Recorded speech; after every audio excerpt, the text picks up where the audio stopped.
Salut Greg, je suis super content de te retrouver dans cette interview du laboratoire du web. Donc Salut Fabien. bienvenue. Ben, merci. Donc l'objectif de ces interviews, c'est un petit peu de cerner le mindset des entrepreneurs, comment les entrepreneurs à succès réfléchissent. Ouais. Donc je suppose que beaucoup de gens te connaissent ici, mais avant de présenter le Greg d'aujourd'hui et ce qu'il fait, j'ai une question que je pose toujours. J'aimerais bien savoir qui était le Greg enfant. Oh la vache. Euh, Oula, bonne question. Est-ce que c'est pas la question la plus difficile qu'on m'a jamais posée en interview? Le Greg enfant, bah, c'était un bon petit galopin, plutôt timide, réservé, pas forcément super confiant en lui, assez brillant, enfin pas trop con, enfin j'étais pas un génie ou un machin comme ça, hein, loin de là, mais bon, voilà, ça réfléchissait vite. Que te dire? J'en sais rien, enfin ouais, je sais pas. Ça a été quoi ton parcours depuis que tu t'en souviens, quoi? Donc en général vers la Bah, alors, je primaire. suis né, mais ça, je m'en souviens pas. J'ai dû commencer à faire des petites conneries comme tous les gosses, vers 4-5 ans, non? Ouais, ouais, ça doit être ça à peu Ouais, près. c'est là que tu commences à avoir des souvenirs, je crois. C'est à peu près ça, ouais, vers la Ouais, fin de ouais, voilà. maternelle, début de Alors donc ouais, je ne vais rien te raconter sur mon histoire des 5 premières années parce que je ne me souviens d'absolument rien, comme à peu près tout le monde. Heu, ouais, je sais pas trop quoi te dire avec ta question là, honnêtement, donc tu étais enfin, plutôt l'enfant, plutôt sage, qui écoute, qui fait ce qu'on lui dit? ouais, globalement, ouais, ouais, ouais. Ouais. Mmh. Tu as pas Très été l'enfant, tu vois, moi, par exemple, je sais que j'étais l'enfant, sage qui faisait le minimum vital, mais qui était quand même assez bavard, avec ses potes, et qui me ouais. faisait séparer souvent, tu vois, des Ouais, non, j'ai mis du temps avant d'être bavard, je pense. d'accord. Plutôt, ouais, ouais, j'ai pas enfin après bon, je sais pas, tu vois, gamin, enfin, tu vois, j'ai pas de frères et sœurs, parents divorcés tôt, tu vois, je m'allonge sur le canapé là, comment on fait? Non, non, c'est pas la peine, tu peux rester assis. On va aller chercher les névroses. Donc, ouais, bah, enfin, toi, déjà, je pense que tu as pas la même psychologie ou la même nature, toi, quand tu es pas entouré à longueur de temps, toi, que tu es pas dans une famille nombreuse où généralement tu es juste avec ta mère, toi, globalement. Mmh. Après, ouais, je sais même pas quoi te dire, quoi. Enfin, Ça marche ouais, et next question, hein, ouais. tu rêvais de faire quoi quand tu étais petit, tes métiers, les métiers qui te sont passés par la tête? Je t'avoue que j'en ai foutrement aucune idée. C'est pas que je m'en rappelle pas, c'est que j'ai aucun souvenir d'avoir voulu faire tel truc ou tel truc. J'ai jamais su ce que je voulais faire. Jusqu'à tard? Heu, ouais, jusqu'à tard, ouais, tu vois, pour donner un exemple, bon, voilà, j'étais au lycée, bon, je j'ouvrais pas les bouquins, mais bon, juste, ou alors la veille pour le lendemain, tu vois, la veille des contrôles, comme on disait, tu vois? J'avais la chance d'avoir plutôt des facilités, tu vois? Donc en gros, si j'écoutais en cours un truc, bon, globalement, j'allais me débrouiller. J'avais pas des 18, mais bon, j'arrivais à avoir des 14-15 sur les matières importantes comme ça. J'étais bon en écriture, mais j'étais pas trop mauvais en maths. L'économie, j'avais des bonnes notes. Ils m'ont dit: «Bah, va faire une fac d'éco». OK, bon, toi, ça m'excitait vraiment pas plus que ça. Donc j'ai été faire une fac d'éco. J'ai passé plus de temps à aller me balader avec mes potes et à toujours être en vadrouille, à faire la fête et à fumer des spliffs, au bord du petit vu que tu es nantais, tu connais aussi toi, au bord de l'Erdre, là, derrière le petit port, parce que la fac est là-bas. Yes. Et là, il se passe un truc hallucinant. C'est qu'il y a une énorme différence entre le collège, lycée et la fac. Collège et lycée, si voilà, si tu as une bonne mémoire, si tu ouvres un bouquin 10 minutes la veille du contrôle, bah, tu arrives à t'en sortir si tu voilà, si tu un peu de facilité. Par contre, à la fac, quand tu fais la fête non-stop et que tu ne vas pas en cours, ça devient quand même difficile de réussir tes examens sur des sujets que tu as jamais potassés. Même si Donc, les potes, te récupèrent tes cours éventuellement, que tu récupères les cours, ça aide pas beaucoup. ouais, bah, ça m'amusait d'aller récupérer, les cours chez les nanas qui étaient plutôt mignonnes, quoi. Ça faisait une excuse pour aller leur parler, quoi. Comme à peu près tous les branleurs du style. Mais mais bon, vu qu'après j'ouvrais pas le truc, tu vois, ça m'aidait pas plus. Donc, bah, je me suis retrouvé à un point où j'ai pris un boulot à la con, tu vois, au bout d'un moment, parce que bon, ça rimait à rien. Après, je suis parti à Amsterdam, en 2004, donc j'avais 25 piges. Toi, si tu veux vraiment tout savoir de ma life, toi qui nous regarde, qui nous écoute. Hem Et puis voilà, j'ai cherché les premiers tafs que tu peux trouver quand tu arrives à l'étranger avec un anglais en carton, comme tout Français finalement, toi, Mmh. qui n'a pas encore vécu à l'étranger. Et puis c'est après que je me suis trouvé seulement. J'ai commencé voilà, à me passionner pour la musique, à organiser des soirées événementielles, à jouer live pour moi, ou à enregistrer mon premier disque, ce genre de truc. Et là, j'ai trouvé une première passion qui faisait que finalement, je faisais des tafs alimentaires ou des trucs pour pouvoir gérer ça. Puis j'ai fini par monter ma boîte dans l'événementiel pour organiser des concerts électro avec un gros aspect visuel pour rendre ça plus intéressant pour les gens avec ma nana de l'époque. Et du coup, c'est là que forcément, pour remplir mes salles de concert, mes événements, mes soirées, j'ai commencé à m'intéresser à tout ce qui permettait de ramener du monde, donc le marketing finalement. Et OK, puis donc la déclic. Le déclic s'est fait en 2 temps, je pense. Tu vois, au début, je cherchais ces techniques-là parce que j'en avais besoin pour ce que je faisais, comme je sais pas moi, un comptable qui va s'installer dans une ville, va chercher à se faire connaître, à trouver des clients ou n'importe quel cœur de métier, tu vois, juste par besoin. Et puis, tu vois, en creusant un peu plus au-delà d'aller poser des flyers, de savoir comment parler aux gens pour leur donner envie de venir ou de faire de la promotion sur Internet, MySpace à l'époque, truc qui doit être complètement décédé depuis le temps, Facebook, c'était les débuts. Les premiers trucs de marketing direct, tu vois, vraiment, de street marketing, enfin, il y avait les deux, à la fois web et à la fois street, dans la rue, quoi. mmh, C'est là que tu vas chercher plus loin, que tu tombes sur des bouquins, que tu tombes sur des lectures qui te retournent complètement le crâne, comme on a tous finalement, et qui nous amènent vers une façon de penser complètement différente. Et puis là, c'est le début du trou noir, où tu commences à t'intéresser au marketing à fond. Globalement, ce qui s'est passé pour moi, c'est que voilà, les soirées, elles marchaient bien. Et du coup, il y a d'autres promoteurs de soirées ou d'événements qui sont venus me demander des conseils. Et c'est comme OK. ça que je me suis retrouvé consultant, en sachant pas ce que c'était qu'un consultant, ou à filer des coups de patte, tu vois, des conseils, des machins comme ça. Donc ça, c'est la première étape, tu vois, c'est le premier temps vers ce que je fais aujourd'hui. Et puis, en parallèle, voilà, le trou noir, tu commences à lire des trucs, à suivre des formations sur le marketing, à lire des bouquins sur la persuasion, le copywriting. Et après, tu commences à coacher. Moi, ça a commencé comme ça. Avant de monter Lifestylers, tu commences à coacher des entrepreneurs pour les aider à obtenir des meilleurs résultats. Puis voilà, commencer à faire des pages de vente, me spécialiser plus sur le copywriting, lancer Lifestylers en 2013. Et puis la suite, c'est un peu plus, un peu moins de surprise, quoi. Mais du coup, tu vois, c'est marrant parce que tu as un parcours où finalement tu as pas commencé du tout sur le web et Mm. c'est le web qui t'a juste permis après de, bah, d'étendre un petit peu ta nouvelle activité, d'en faire une nouvelle activité, mais tu as commencé finalement dans le vrai monde, dans le monde réel avec des vrais clients. Ouais, ouais, j'étais encore vachement sociable à l'époque. Ouais, tu découvres les trucs. Après, voilà, c'est des formations ou des livres voilà, qui font des clics dans ta tête, comme il y en a plein, je sais pas, qui ont lu La semaine de 4 heures. Enfin, je sais que c'est un livre fondamental qui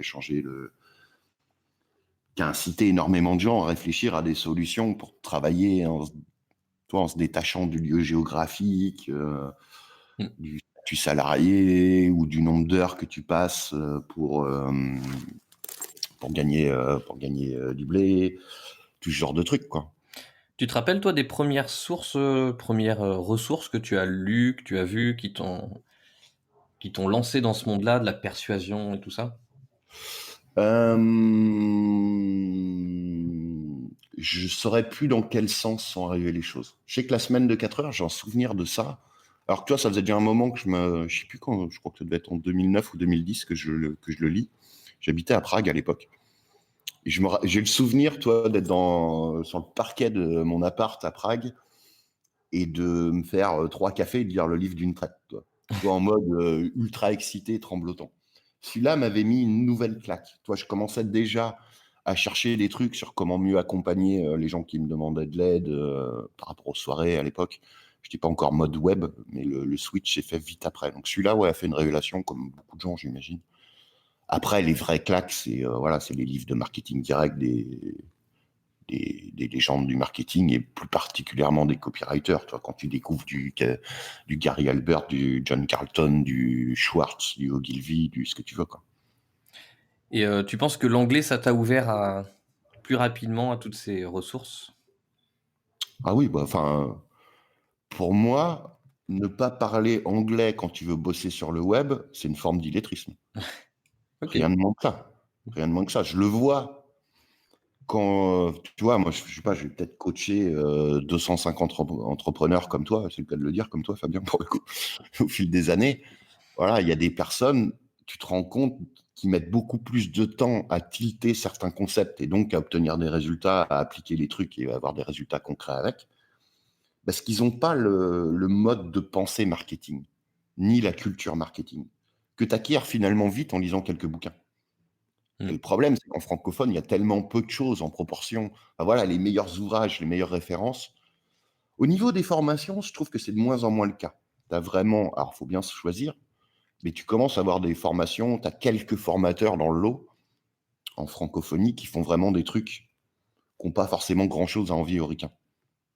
Mais en termes de bouquins, voilà, de trucs qui vont te permettre de creuser les sujets les plus importants, qui sont finalement les fondamentaux, Mmh. c'est beaucoup, voilà, je le répète sans arrêt, mais c'est tellement important.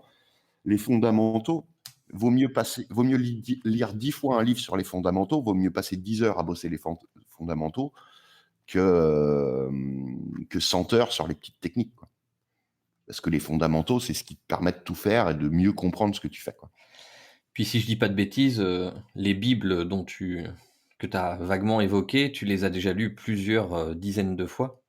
Ouais, bah, je vais donner le même conseil. Il vaut mieux lire une référence absolue sur un thème, sur un sujet, ou suivre 10 fois une formation vraiment super qualitative où tu sens qu'il y a de la profondeur dedans, tu vois. Mmh. Truc qui te waouh, t'apprends plein de trucs et il y a de la profondeur. Vaut mieux consulter 10 fois cette information-là, alors au fur et à mesure du temps, que de suivre 10 formations ou de lire 10 livres une seule fois, vite fait. Pourquoi? Parce que si tu le fais 10 fois, au fur et à mesure, tu t'appropries l'information quasiment, enfin, tu vois, tu connais le truc par cœur, presque comme si c'était toi qui l'avais écrit ou toi qui l'avais enregistré. Mmh.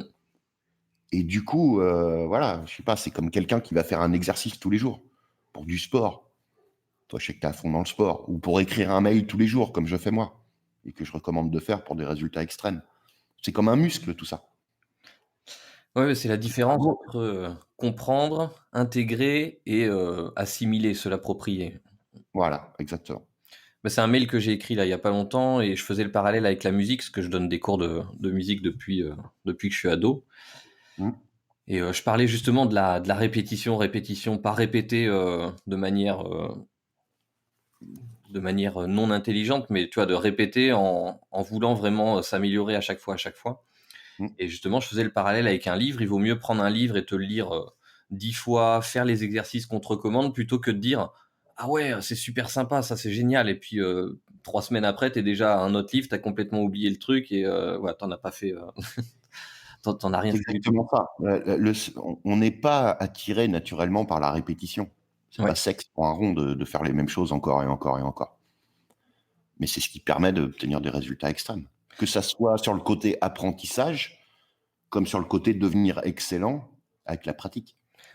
Toi qui adores la psychologie, est-ce que tu crois que ça viendrait pas de, en fait, comme quand tu regardes un film, quand tu le regardes une deuxième fois, t'as plus cette curiosité, qu'ils te mettent dans le film, tu connais déjà le scénario à l'avance, du coup, tu as plus de mal à le regarder une deuxième fois ou à lire un bouquin une deuxième fois. Est-ce que ça serait à cause de ce manque de curiosité que tu as C'est probable, ouais. Ouais, c'est possible, tout à fait.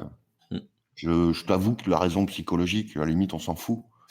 L'important, c'est de comprendre que ça fonctionne comme ça. Ouais. À partir de toi, et ça va rejoindre tout ce qu'on peut dire sur la vente, le marketing, la persuasion, le copywriting, bref, tout ce qui nous intéresse pour vendre plus, quoi qu'on vende. Finalement, si tu comprends comment les gens fonctionnent, avec tous les biais et les irrationalités et les farfeluries du nouveau verbe inventé à l'instant, du fait d'être farfelu. C'est peut-être de te voir qui me donne ce mot-là, je ne sais pas. Ça doit Je être dis ça. ça, je dis rien. Il claque les goûters, tranquillou, ça fait plaisir. On taquine, on taquine.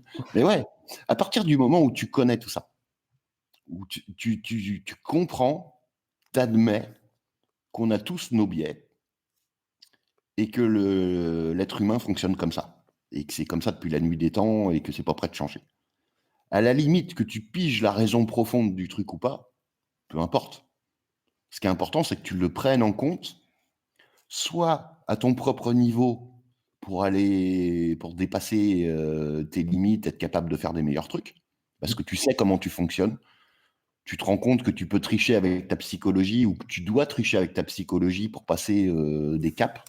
Parce que si voilà, tu sais que je sais pas, tu vas être paresseux sur un truc ou que tu vas pas vouloir aller tu vois, le simple fait d'être conscient de ça va te permettre de trouver des moyens détournés d'arriver à ce que tu veux. Peut-être en ne faisant pas les choses. En te disant: «Ça, c'est pas pour moi, ça m'intéresse pas, de toute façon, à quoi bon?» Tu vois? Enfin, je sais pas, je pourrais te donner des tonnes d'exemples différents là-dessus, et puis en termes de, pour, convaincre plus et vendre plus à tes clients, c'est la même chose. À partir du moment où tu comprends qu'ils sont pas rationnels, tu vas à la fois les convaincre avec ce qu'il faut pour les convaincre, des démonstrations logiques, mais tu vas aussi comprendre que les gens, ils achètent plus à l'émotion qu'à la logique. C'est seulement dans un second temps qu'ils vont se rassurer quelque part. Ils vont trouver une justification logique à leur achat qui a été émotionnel. On est tous pareils, plus ou moins, mais on achète tous sur un coup de tête des trucs qui nous donnent de l'émotion. Quoi que ce soit, même si je te parle d'une formation sur le copywriting, toi. Le déclencheur de vente, ça va être une émotion. Tout Et à fait. après, on va se rassurer par la logique. Quelqu'un qui va pas chercher à comprendre ces trucs de psychologie va avoir beaucoup plus de mal. Ah, le but, enfin, toi, tu as pas besoin de passer un master, d'avoir bac plus 12 en psychologie humaine, toi. Mais si tu t'intéresses pas au sujet, tu passes à côté de plein de choses. Et toi qui es quand même assez avancé dans le milieu quand même, hein, on peut le dire. Comment tu t'y prends aujourd'hui pour, toujours en apprendre plus, toujours, pour mettre en place de nouvelles choses? Comment tu L'enthousiasme. Moi, c'est la clé de tout ce que je fais et pour moi, c'est la clé ultime pour réussir dans la vie. Tu vois, je donne souvent une pépite qui m'a beaucoup aidé moi et qui me permet d'être aussi productif, de gérer, autant de projets en même temps, que ce soit pour moi ou pour mes clients, d'écrire autant de mails, de faire autant de pages de vente, d'enregistrer autant de produits. C'est de commencer par le truc qui t'enthousiasme le plus. Après, l'enthousiasme, tu peux le mettre aussi pour monter en skill, pour monter en compétence. Tu commences à t'intéresser à un sujet, tu vas vouloir suivre une formation de plus dessus. mmh, Tu vas vouloir lire une formation de plus là-dessus. Tout bêtement, je pense. Et OK. c'est voilà, un mélange de curiosité, d'enthousiasme et aussi, j'ai envie de dire, de curation. Ce que j'entends par là, c'est arriver à savoir, en prenant du recul sur ce qu'on fait. C'est hyper important de prendre du recul sur ce qu'on fait. Faut pas bosser trop, faut bosser intelligemment. Mmh. Prendre du recul, OK. Sur quoi je suis pas vraiment bon? Sur quoi quels sont alors, d'un côté, quels sont les points forts où je pourrais devenir meilleur et qui sont la base de tout mon travail? Tu vois, pour moi, ça va clairement être copywriting, persuasion, stratégie pour monter des business, parce que c'est ce que je fais en consulting ou en done for you aussi avec mes clients. Voilà, tu fais 500 000 €, tu me contactes, après on monte, on met les actions en place, 1 million, 2 millions, etc. Tu mets le doigt à la fois sur ce qui est ton gros point fort, ton avantage injuste à toi, ta spécialisation idéalement. Et tu vas toujours plus creuser sur ce sujet-là. Toujours, toujours. Déjà parce que ça t'intéresse, ça te passionne, et souvent tu as l'effet trou noir. Plus tu en apprends, plus c'est passionnant, et plus tu as envie d'en apprendre plus. Et en plus, si en parallèle, tu pratiques un peu tout le temps, que ça soit en écrivant des mails, en vendant des trucs, en bossant avec tes clients, en coachant, en faisant du done for you, peu importe, tu vois, tu joues sur ton point fort. Ça sert à rien d'être excellent dans 50 000 trucs. Mmh. Faut que tu sois excellent dans le truc qui va t'apporter un avantage injuste sur tous les autres ou sur en tout cas beaucoup de monde.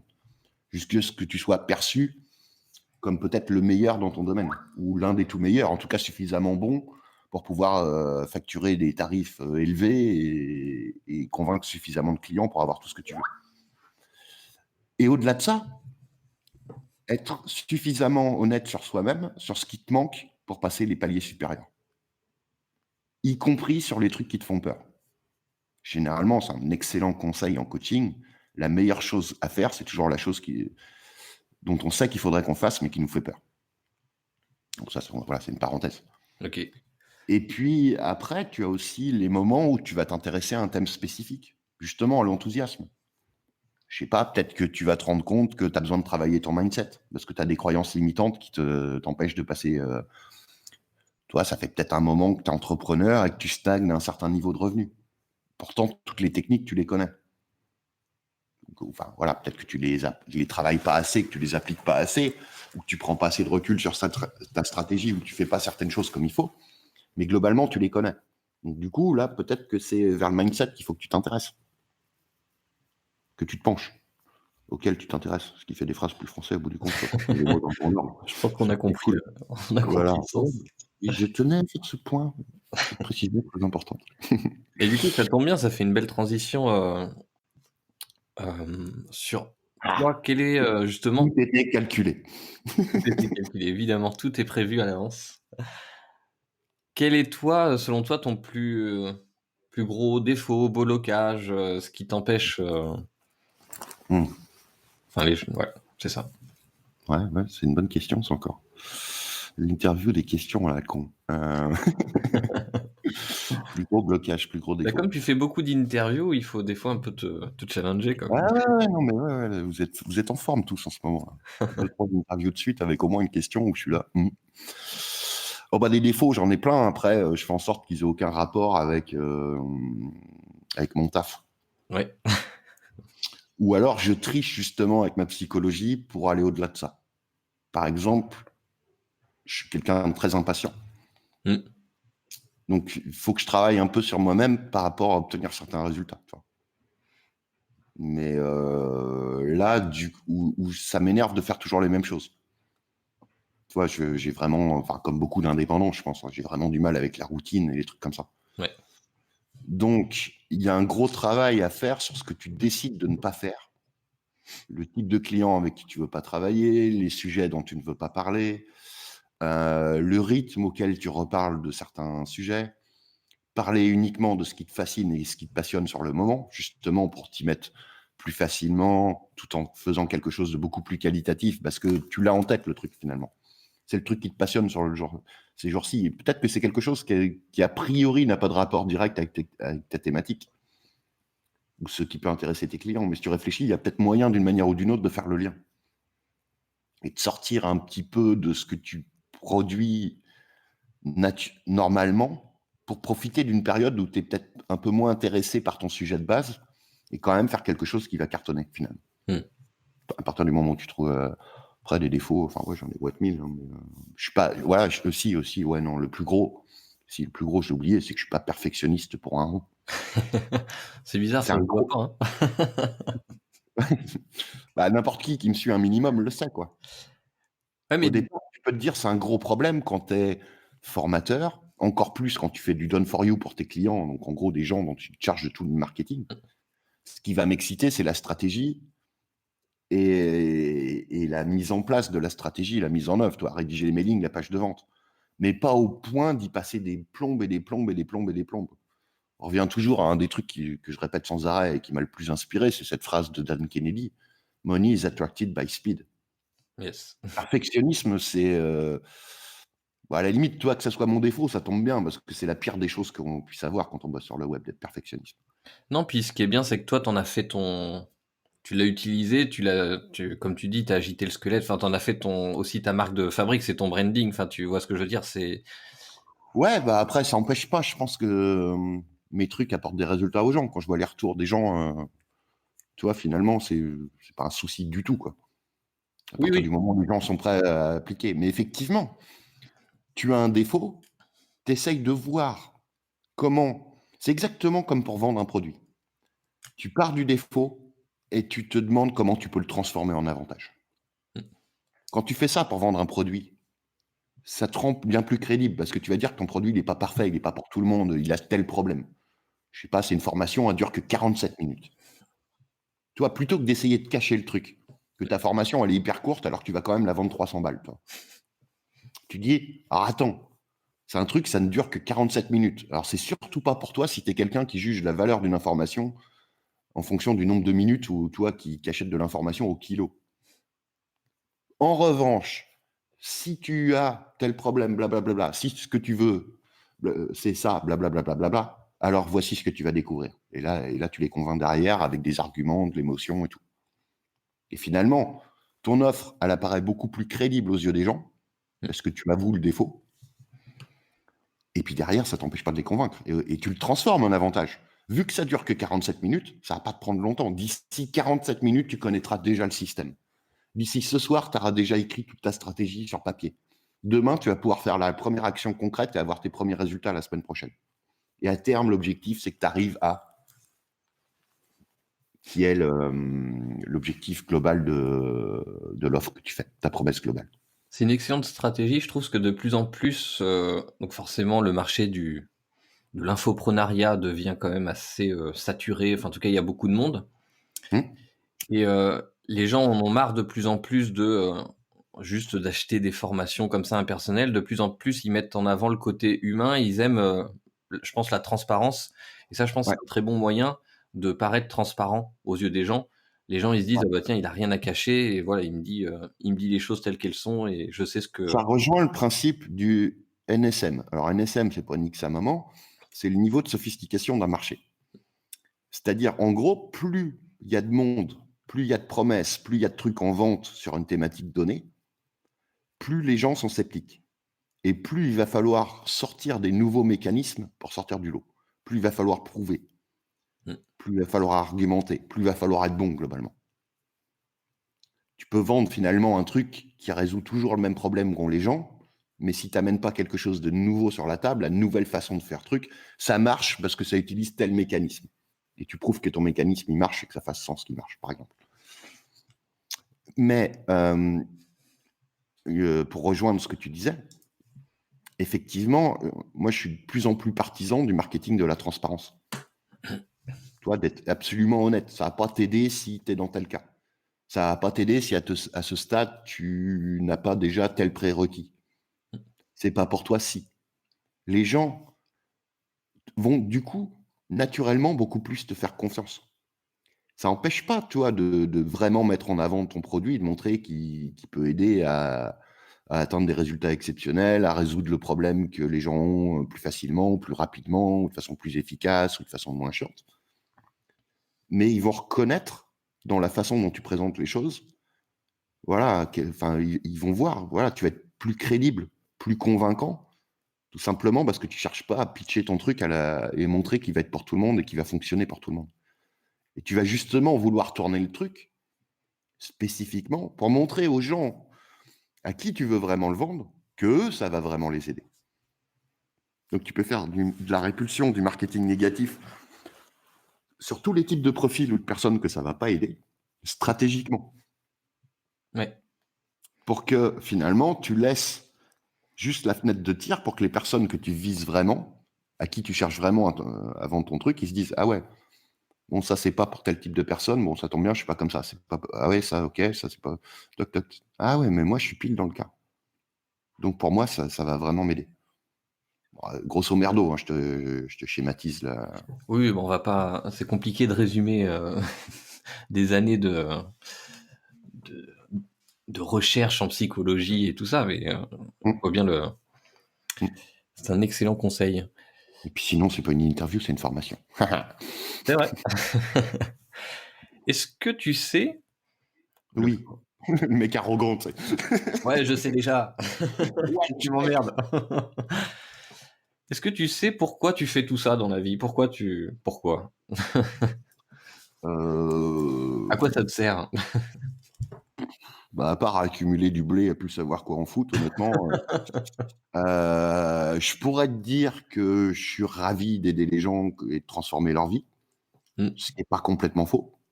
Parce que oui, enfin, tu vois, quand tu vois alors c'est notamment en consulting ou en coaching que tu le vois le plus ou quand tu fais carrément le marketing d'un client ou que tu rédiges sa page de vente. Tu vois? Parce que les gens te donnent les retours sur leurs résultats, quoi. mmh, Là, tu te dis: «Ouais, c'est dingue quand même». Quand tu vends de la formation, tu t'en rends moins compte. Voilà, tu as des gens qui t'envoient un mail de temps en temps, mais globalement, sur le nombre de gens que tu aides, tu pas le retour. Est-ce que c'est important pour moi? Est-ce que je suis content de ça? Oui. Après, est-ce que c'est le motivateur premier? Enfin, tu vois, moi, je suis pas en mode, enfin, tu vois, j'ai pas une mission de vie, j'ai pas pour mission de vie d'aider, what 1000 entrepreneurs. Non, honnêtement, je m'en fous, quoi. Enfin, je préfère aider quelques personnes. Bon, on en est quand même à plus que quelques-unes, mais tu vois l'idée, quoi.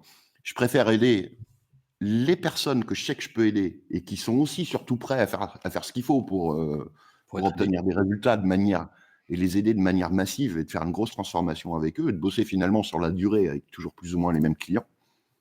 Et puis, bah, voilà, ceux qui accrochent à ce que je fais au fur et à mesure du temps, voilà, chercher à aider le maximum de monde, le plus de monde possible. Après, ouais, tu as le blé, bon, c'est cool, mais bon, au bout d'un moment, tu en as plus besoin, quoi. Donc, ouais, non, c'est vraiment parce que ça me passionne. Tant que ça me plaît, je le fais. Et puis, tu as le côté challenge un peu. Mmh. Je pense que tu as ça qui joue plus, toi. Jusqu'où tu es capable d'aller. Ça Jusqu'où tu es capable de faire de ventes sur tel lancement. Jusqu'à voilà, quel montant de CA annuel tu peux amener tel client avec qui tu bosses depuis 4 ans et quand il t'a contacté, il faisait 500 000 € de CA par an et maintenant tu es à quasi 3 millions ou tu les as dépassés. mmh. Tu vois, c'est plus des trucs comme ça, quoi.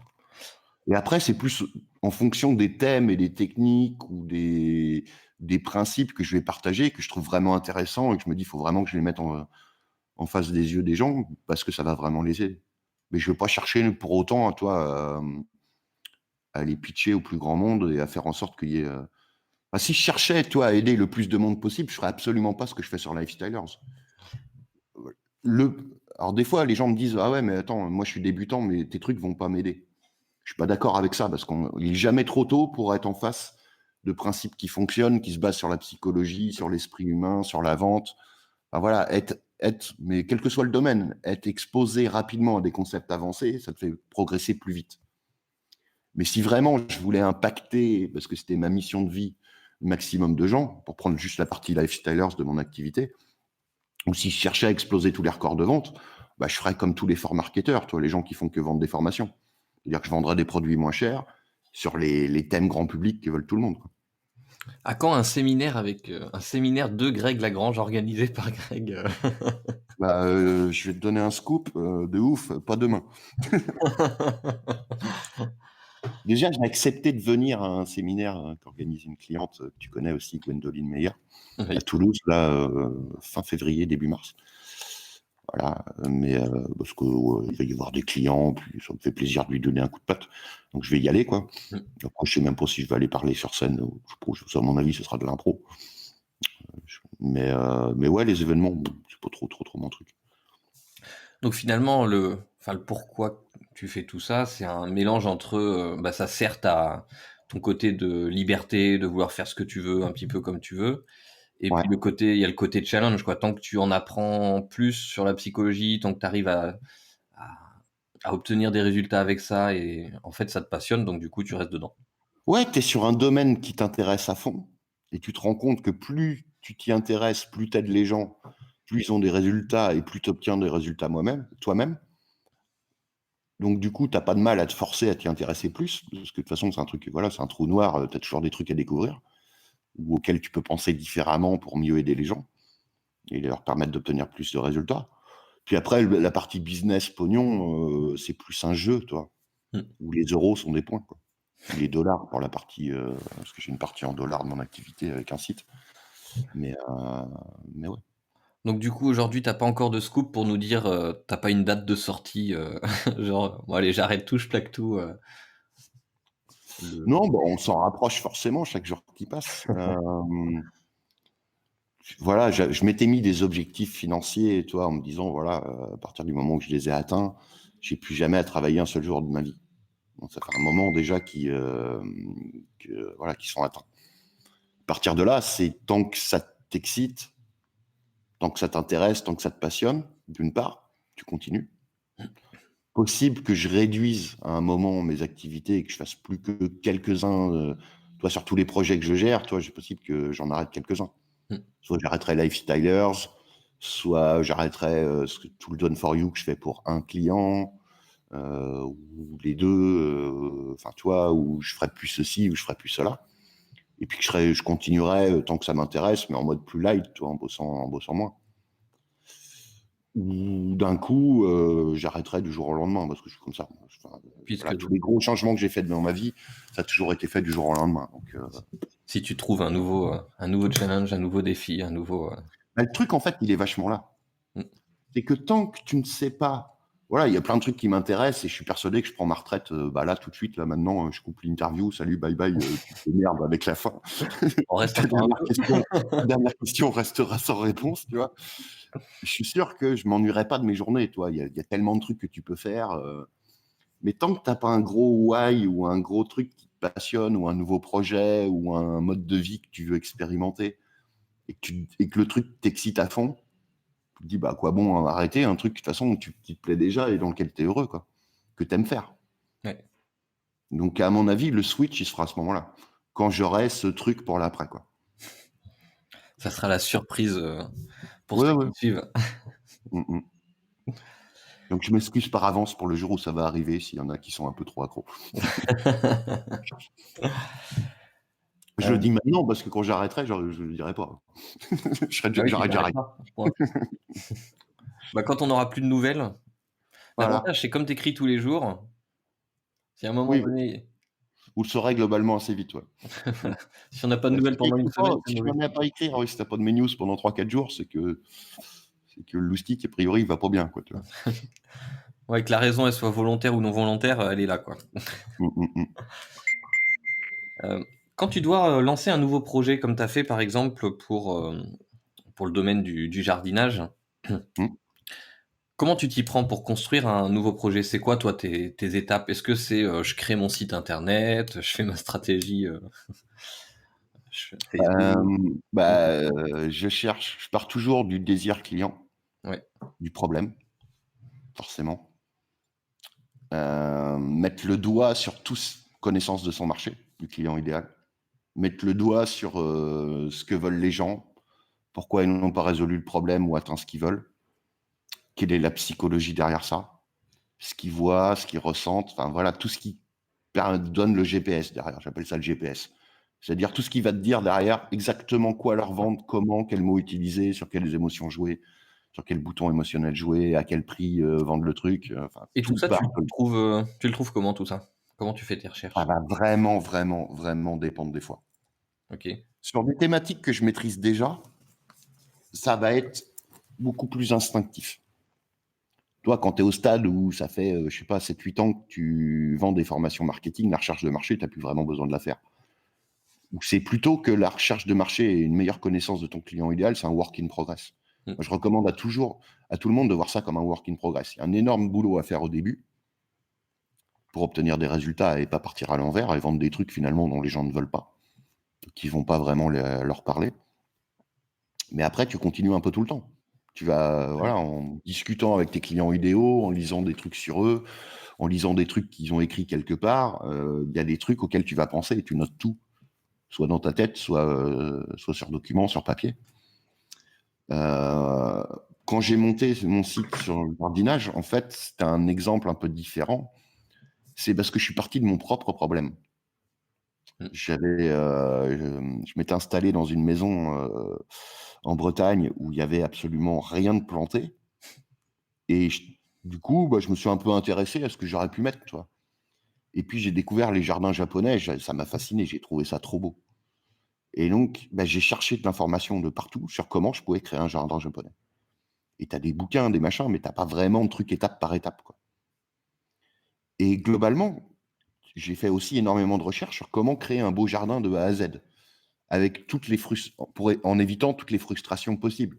Le fait de ne pas forcément avoir énormément d'argent à mettre dans son jardin, ou de ne pas avoir énormément de temps, ou de ne pas vouloir y consacrer des heures chaque semaine d'entretien. D'avoir un résultat qui me plaisait le plus rapidement possible. Ça a été mon truc, le number one, à vrai dire. Et finalement, je me suis rendu compte que j'avais un produit qui intéressait énormément de gens. Et que finalement, c'était très, très, très, très dur, si ce n'est quasiment impossible, de trouver de la vraie bonne information, étape par étape, et qu'il n'y avait pas de produit là-dessus. D'où l'idée de le vendre, de le faire en anglais à la base, Ok. pour toucher un maximum de gens, parce qu'il y avait beaucoup plus de potentiel. Et c'est ce que j'ai fait finalement. Donc, tu vois, tout est parti de là. Après, tu creuses, tu réfléchis dans la psychologie des gens. Tu peux à la fois faire de la recherche de marché en cherchant à lire ce que les gens disent, à discuter avec un maximum de gens qui sont pile dans les critères de ton client idéal et qui veulent la même chose. Tu vois, qu'est-ce qu'ils veulent, quels sont leurs problèmes. Puis après, tu as de la simple logique au bout d'un moment quand tu commences à comprendre la psychologie des gens. C'est pas bien dur de trouver que les gens, ça va les saouler d'entretenir leur jardin et de passer des heures là-dessus chaque semaine, toi. Ouais. C'est pas bien dur de douter qu'ils veulent un résultat rapide. Parce que le cerveau humain fonctionne comme ça. En marketing, c'est pareil. Tu lances ton projet entrepreneurial, voilà, tellement de gens abandonnent alors qu'ils sont bons, qu'ils ont le potentiel. S'ils continuaient à se former activement et à être productifs activement et régulièrement, ils finiraient par obtenir des résultats. Mais ils arrêtent parce qu'ils n'ont pas les résultats suffisamment rapidement. Tu vois, toute la psychologie, tu vas la retrouver dans plein de domaines finalement. Alors, La c'est pas le seul truc, voilà, mais après, c'est voilà, la recherche de marché. Y a pas de. Tu peux donner des guidelines aux gens. Tu peux dire, voilà, va regarder les forums. Qu'est-ce qui se dit? Va regarder ce que les gens disent sous une vidéo YouTube. Va regarder les livres qu'ils achètent. Va regarder les produits qu'ils achètent déjà pour résoudre ce problème-là. Toi, tu peux, enfin, des comme ça, tu peux en donner plein. J'ai fait des checklists que j'ai partagées dans certains de mes produits avec des quarantaines de questions comme ça et à répondre où tu peux écrire des romans sous chaque truc. Mmh. Ce qu'ils ressentent quand ils pensent à leurs problèmes, toi. Quels mots ils utilisent pour en parler. Mais au-delà de ça, après, c'est vachement de la psychologie, quoi. Ouais, puis, tu me fais penser à un truc, on va dire que c'est une petite, parenthèse, mais quand je donne des cours de musique, je ramène toujours à ça, ce que je connais bien. J'essaye de donner des conseils, c'est surtout aux enfants, mais aussi aux adultes pour qu'ils travaillent. Et la majorité, ils vont se contraindre en disant: «Bah, voilà, je travaille, 15 minutes par jour, je fais ci, je fais ça», enfin tout est cadré. Mmh. Et en fait, moi, j'ai réfléchi, je me suis, observé quand, j'étais, passionné par un nouveau truc, par exemple le tir à l'arc il y a 4 ans. En Ouais. fait, ce qui s'est passé, c'est que je me suis pas amusé à dire: «Il faut que je fasse du tir à l'arc une demi-heure par jour», machin, tout ça. En fait, ce qui s'est passé, c'est que ma vie, en gros, s'est transformée en mode, tir à l'arc. Donc je suis allé voir des bouquins, j'ai lu des bouquins, j'ai regardé des vidéos sur YouTube, j'ai pratiqué et j'ai pas compté mon temps, quoi. C'était le jour, la nuit, toujours dans ma tête, ça trottait et Ouais. je pense Je que c'est suis ça qu'il faut essayer super de. content que tu parles de ça. De quoi? Je suis super content que tu dises ça. Pourquoi? J'en parlais pas plus tard qu'hier avec un de mes meilleurs amis que je connais depuis 95. Tu vois, c'est pas d'hier. Mmh. Et qui a toujours bossé en tant que salarié et qui se lance un peu là, tu vois.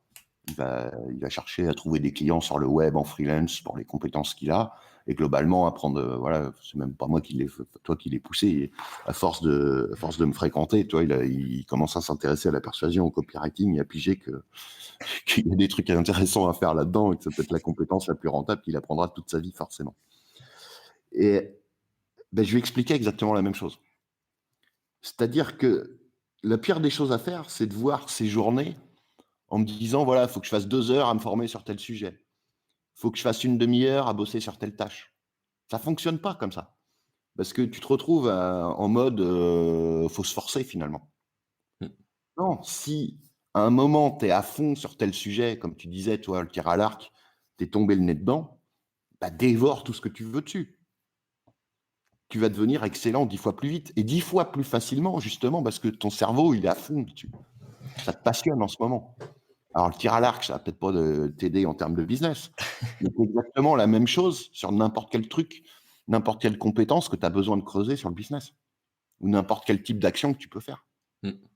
Si tu es au taquet pour parler de tel sujet, parce que tu es en train de lire, tu cherches toi-même des trucs, bah voilà, profites-en pour en parler dans tes contenus. Peut-être tu crées une formation dessus, un produit à vendre.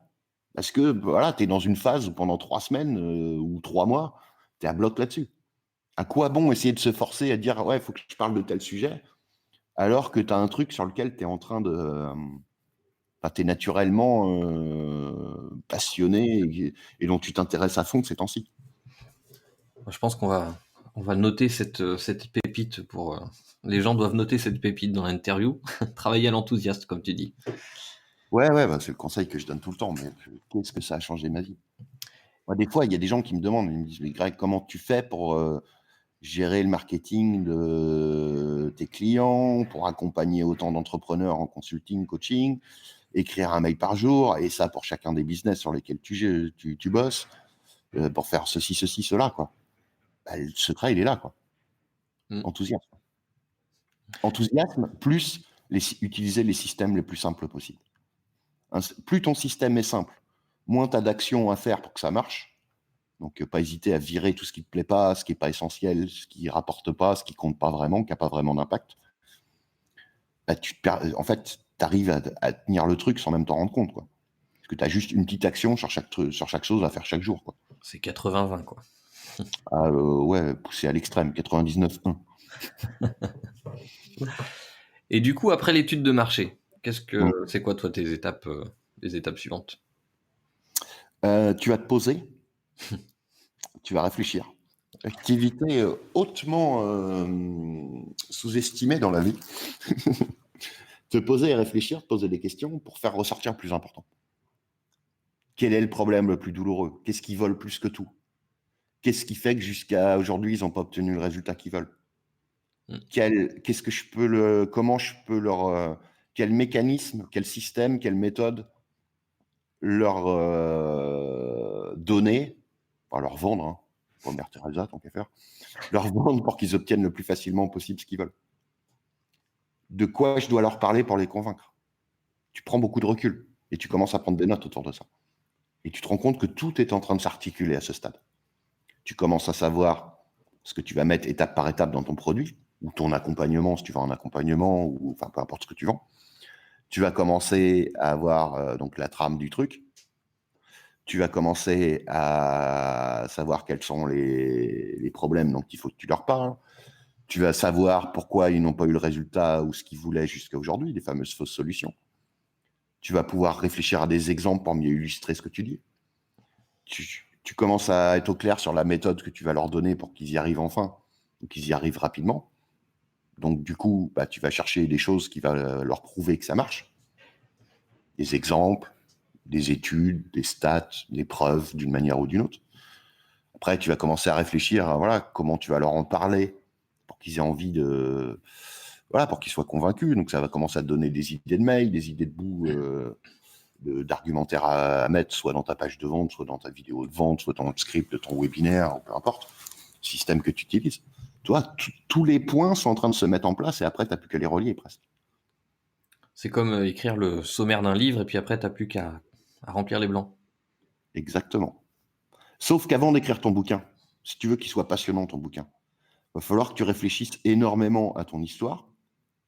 Tu crées tes personnages, tu crées l'univers. À toi, tous ces trucs que font les romanciers. Ouais. Sinon, toi, tu vas pas te mettre à écrire un livre. C'est génial que tu parles de ça. Oh putain, c'est bon. Oh putain, c'est bon, ça me plaît. Pourquoi? Non, c'est un super parallèle. Quelqu'un qui se dirait, j'ai trop envie d'écrire un roman, pas un roman policier ou peu importe, un roman, et est-ce que ça viendrait à l'esprit de quelqu'un qui se dirait, je vais écrire un roman, de se mettre à écrire les premières lignes en sachant pas du tout quels vont être les personnages, quels vont être l'histoire, quels vont être le cadre, quels vont être le contexte. Toi, t'en rigoles toi-même. Ça viendrait à l'esprit de personne. Par contre, explique-moi, et je te souhaite bon courage d'avance, pourquoi autant de gens qui se lancent sur le web ou même qui bossent un moment sur le web ne font pas ce travail de recherche de marché et de connaissance de leurs clients idéaux et se lancent tête baissée en se disant oh, bah, ça doit être ça qu'ils veulent, je vais leur vendre un truc là-dessus. Et voilà. Sans surprise, ces gens-là n'ont pas autant de résultats et de très, et je peux rajouter quelques très, et des points de suspension, loin, les mêmes résultats que ceux qui sont prêts à faire ça. J'aime beaucoup le parallèle. Démonstration par l'exemple. Voilà. Merci pour la perche. Mais je t'en prie. Donc du coup, après, une fois que tu as bien réfléchi à tout ça, donc que tu as fait ta recherche de marché, tu as bien réfléchi à tout comment ficeler, après, c'est juste de l'exécution. Bah ouais, tu relis les points. Et c'est là où, effectivement, les techniques marketing et les techniques de copywriting entrent en compte. C'est sûr que tu vas pas travailler, tu vas faire une meilleure accroche si tu connais les techniques pour rédiger des bonnes accroches ou des bons titres. Des trucs qui suscitent l'attention, la curiosité, qui accrochent l'attention, qui suscitent la curiosité, qui montrent du bénéfice ou un effet waouh. Attends, de quoi il veut parler? Faut que je dise. Attends, il parle d'un problème que j'ai absolument, il me promet un truc. Attends, il y a un effet what the fuck dans l'accroche, dans le titre. Faut que je lise absolument tout de suite. Et après, voilà, c'est d'étudier le copywriting, la persuasion, la vente, qui fait que tu vas avoir un déroulé logique. Tu vas d'abord leur parler de leurs problèmes, des fausses solutions, pourquoi ils n'ont pas eu de résultat jusqu'ici, leur faire mettre le doigt que s'ils n'ont pas eu le résultat jusqu'ici, c'est justement parce que le vrai problème, c'est pas X, mais c'est Y. Après, tu introduis ton mécanisme. Enfin voilà, tu utilises des exemples de template de page de vente, enfin de structure de page de vente, toi, avec des différents points. Et selon ton contexte précis, selon l'équation précise qui est le produit que tu veux vendre à ton client idéal qui t'est spécifique sur cette promotion-là, sur cette offre-là, peut-être que certains points, il va falloir que tu les développes plus, d'autres que tu vas te permettre de pouvoir les squeezer, de pas en parler, d'autres sur lesquels tu vas passer plus brièvement parce que c'est moins important. Mais ça, qu'est-ce qui te le donne? Comment tu sais tout ça? C'est encore grâce à la recherche que tu as fait en amont, à la réflexion, au moment où tu t'es posé et que tu as cogité, quoi. C'est Le logique. fameux GPS, on y revient. Ça te dit à quel moment aller tout droit, à quel moment tourner à droite. Ça te dit tout. Oui, il faut juste l'écouter. Voilà. Seul problème, c'est que voilà, c'est pas un truc que tu achètes chez TomTom ou je sais pas quoi et que tu fous dans ta bagnole et tu appuies sur un bouton et l'autre connasse qui a toujours la même voix te dit Tourner à droite. prenez la deuxième sortie. Ouais, en gros, tu veux que j'aille tout droit, quoi. C'est ça. Et t'as d'autres projets en vue autres que sur Lifestyler, comme ton projet sur le jardin? En ce moment, non. Non. Là, l'actu du moment, c'est faire plus et du mieux de ce que je fais déjà. Les 3 gros clients historiques que j'ai en Done for You, il y en a un qui a pris sa retraite au printemps. Ça m'a libéré un petit peu de temps. J'en ai profité pour offrir encore plus de trucs depuis quelques temps dans ma Marketing Master School, ma formation continue. Avec en plus de la formation papier que j'envoie aux membres chaque mois, un épisode de pépites, de breakthrough, de comment je fais les choses, comment je pense les choses. Enfin, toi, pour qu'ils puissent soit implémenter ça directement dans leur activité, soit penser le plus rapidement possible comme un marketeur pro, mieux comprendre la psychologie ou les trucs qui comptent, quoi, ou plus développer les fondamentaux. Et j'en ai profité aussi pour prendre plus de clients en consulting high level, des tarifs encore plus élevés qu'avant, ou des gens qui cherchent à obtenir des résultats encore plus élevés, parce que c'est un des trucs où j'ai tellement d'expérience maintenant et puis que j'aime tellement faire. Simplement la stratégie et les aider à passer des caps de chiffre d'affaires. Et puis ça m'occupe déjà pas mal tout ça, quoi. Tu vois. Donc, on peut te retrouver sur lifestyler.fr. Voilà, grosso modo. C'est le moyen le plus simple de me trouver, ouais. Sinon, il faut que tu cherches un peu où je suis sur Terre. Sinon, on va pas te trouver sur Instagram, on va pas te retrouver sur Twitter, on va pas te... Ouais. Même sur YouTube, ça fait des années que j'ai pas publié une vidéo. Vite fait sur Facebook, on peut te trouver. Facebook. Ouais, de temps en temps, je partage un truc, mais c'est quand je suis Tout le monde dans tes emails. Ouais. C'est le meilleur moyen. C'est une sorte de masterclass en temps réel sur la persuasion, la vente, la psychologie, etc.